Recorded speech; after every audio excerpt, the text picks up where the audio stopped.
to take a team that has teetered at home because they lost 2 games to Milwaukee at home and they lost 2 games to Miami at home. If you can get them on their heels, you have to apply the pressure, because the only shot they made in that stretch was Marcus Smart banked home a 3. Yeah. And it was Shot as clock lucky running as you down. can get. He just heaved it up and it banked in. Look what I found. So you still have them a little on their heels where they're like, uh-oh, because Clay suddenly found his stroke. Yes. First of the game, he just throwing the ball, just throwing it, heaving it, and praying that it hit something, right? Mm-hmm. And then all of a sudden, he got back to that little quick wrist flip, because it's just a little wrist snap of his. And all of a sudden, the 3 started falling. Right. And if you can get them both going at the same time, especially into the fourth quarter, here you got something, because you could. You definitely had them in the third quarter. Okay. But you do it in every third. Yeah. You own the third quarter because this is third quarter Steph. That should be his nickname, third quarter Steph. Right on cue, what does he do in this fourth quarter last night? Let me find the stat sheet, shall we? Fourth quarter, here it is. Steph Curry goes 1 of 4 in the fourth quarter. He misses both of his 3-point shots in the fourth quarter. He only had 2, Skip. Both of him and Clay was 0 for 2 from 3. All right, but I'm saying he missed both. He missed both of his 3-point shots. He did not get to the free throw line yet again. So if we stand back and look at the big picture of this NBA Finals, Steph Curry has played actually 2 of the 3 fourth quarters, because he sat for the one that they won. Would you believe in those 2 full fourth quarters that Steph Curry has done nothing? Would you believe he has made no threes in the fourth quarter yet? In those 2 fourth quarters that he played, he's made no threes. So the guy who has the all-time record for 3-point shooting in 2 fourth quarters with the game on the line has 0 threes made in the fourth quarter. In game 1, he made a 2-point shot that gave them a 3-point lead with 6:05 left in his house. With 6:05 left, and I don't want to beat that dead horse again, but down the stretch, he made no shots. He tried 4 shots, but he missed all 4 of his shots down the stretch, and your team pulled away and won game 1 in his house. So in game 1, he was a minus 20 in the fourth quarter. That was a game worst. In last night's game, he was let me get the stat right, minus 10, which was also a game worst. This is verge of all-time top 10 Steph Curry. That's just flat pathetic. That is inexcusably bad, because he is, quote unquote, the best player on the floor. You got to give me something. You got to take over. You can't turn it over 3 straight times, or you're going to lose. Well, they turned it over the team 8 times, and Boston only turned it over once. So now all of a sudden you're not getting opportunities at your basket, and they're getting runouts, and they're getting extra cracks at you. So we understand that, Skip. But at the end of the day, see, when I say Jason Tatum is playing bad, everybody wants to talk about how good a defense the Warriors are playing. Oh, we're not going to talk about the defense that the Celtics play? I'll give you that. But think about this. The Golden State Warriors of Steph Curry fame, 2-time MVP, all-time greatest 3-point shooter, they scored last night in the fourth quarter 11 total points. Yeah. That's the 3rd worst quarter of any finals game in the shot clock era. Think about that. Steph Curry's team, in that fourth quarter, you can take any quarter played in the shot clock era. It was the 3rd fewest points ever scored in a quarter by the Golden State Warriors, 11 points. Obviously, we'll talk about this in depth in a minute. He aggravated his foot injury in a pile-up with Al Horford, and we'll talk about if he's going to be available for Game 4 in a few minutes, but that didn't occur until 4:29 left in the game. The game was way over at that point, and by the way, he did continue to play after that, so we'll put that all into perspective in a moment. Right. But the point is, I will give you credit, because Jaylen Brown, especially to me, is just a terror on defense. He was all over Klay Thompson, and Klay did not go along for any ride in the fourth because he was 0 for 3.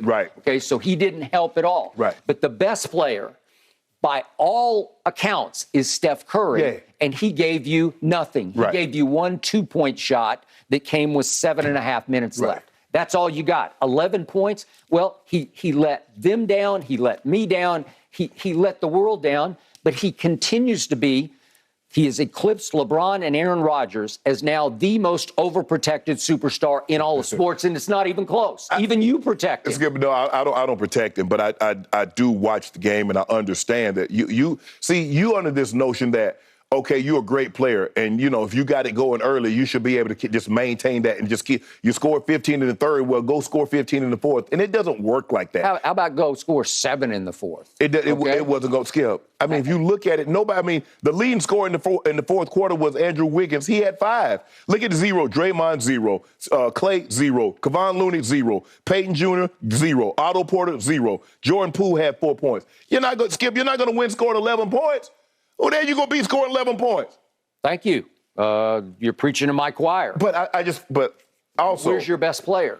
Well, Skip, look, I just thought Steve Kerr took some courage to do what Steve did, because even after he picked up those 2 quick fouls in the first, Steve left him in the ball game. He picked up the 3rd foul in the second quarter, and he left him in the ball game. And I felt that was one of the smarts, like, well, I'm going to attack him. I'm going to post him up. Al Horford all of a sudden like, hey, I'm 6'10".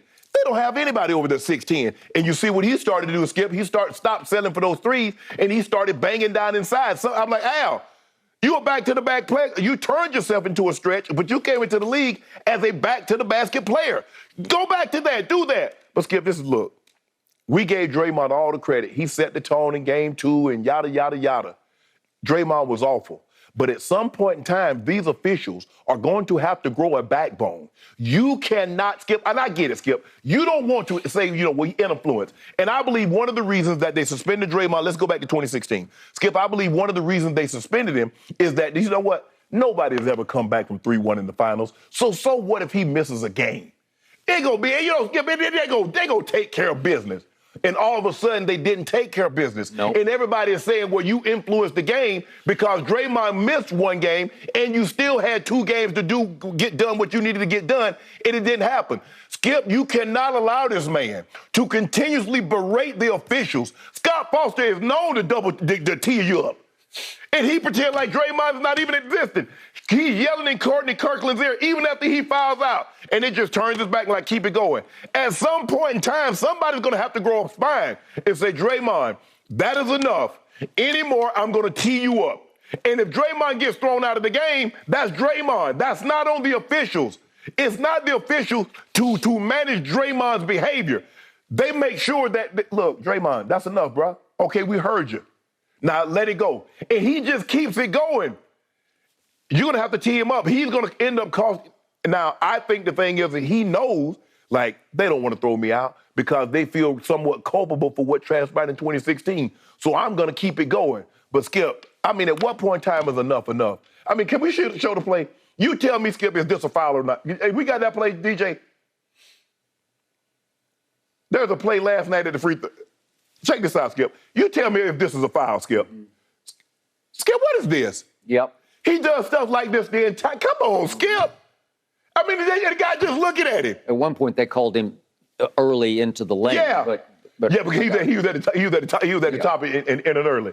But at some point in time, Skip, the behavior that he's displaying. All right, I got it. But in the end, Boston shot 24 free throws to Golden State's 15. So it didn't manifest itself across the board. No, Skip, it's not like Boston shot 40 free throws and they shot 13. But you look at points in the paint. But, Skip, that's what Boston should dominate. All right, but here's the point about Draymond. I hear what you're saying.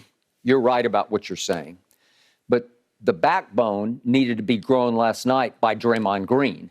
And to his credit, he called himself out after the game, and he said, I was SH tonight. Yeah. And he said, I was soft tonight. Well, bingo, bingo. I agree with both because he was getting obliterated by Robert Williams. Yeah. And I kept wondering, didn't Izzo teach you to screen your man off? You know, when the ball goes up, can't you just get your butt into him and try to back him out a little bit? Because Robert Williams would just go up over Draymond and just snatch it right in front of Draymond, like go over him without fouling him and snatch the ball back. But Skip, Draymond is like a Rodman. He's a below the rim rebounder. Robert Williams can elevate. Okay, but you got to push him out of the lane. You got to put your butt into him and back him out of there. And Draymond was just playing soft last night.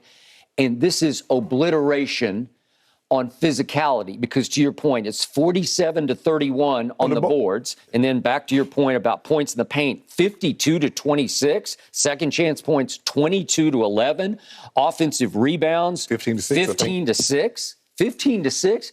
You got pounded, punished, out physical. That's what you got. But Skip, I think the thing is that we look at Golden State. Golden State is really not a great rebounding team, but they were tremendous against Memphis, who led the league in rebounding. They punished the Dallas because Dallas doesn't have any bigs. And so now these guys, because they're used to playing that small lineup, I'm not sure Dallas is used to playing a small lineup. Balls are going everywhere. Draymond's beating them to it. Guys are beating them to the loose ball. Kevon Looney, Skip, remember, he had one game, he had 22. He had another game, he had 18. Now you get Al Horford, who can rebound. And sometimes it's like, well, damn, Al, how you let little guy like that get like Andrew Wiggins sneak in there and get a couple offensive rebounds? You got Robert Williams, who gave you double-digit rebounds last night. Skip, there's no way Golden State should ever out-rebound the Boston Celtics when you got Al Horford, Robert Williams, you got JT, you got JB. Even Grant Williams gave you production last night. And in the first two games, Skip, he's been a no-show. I just thought they needed Clay and Steph needed someone else to go along for the ride. Like Marcus Smart went along with them. Not that he said he's going for the ride, but Skip, give them the 20 points. It's going to be hard because it's the same thing happened in game one. You had 3 guys with 20 points. Skip, they're going to be hard. You're not beating the Celtics if you let 3 of their 3 main guys go get 20.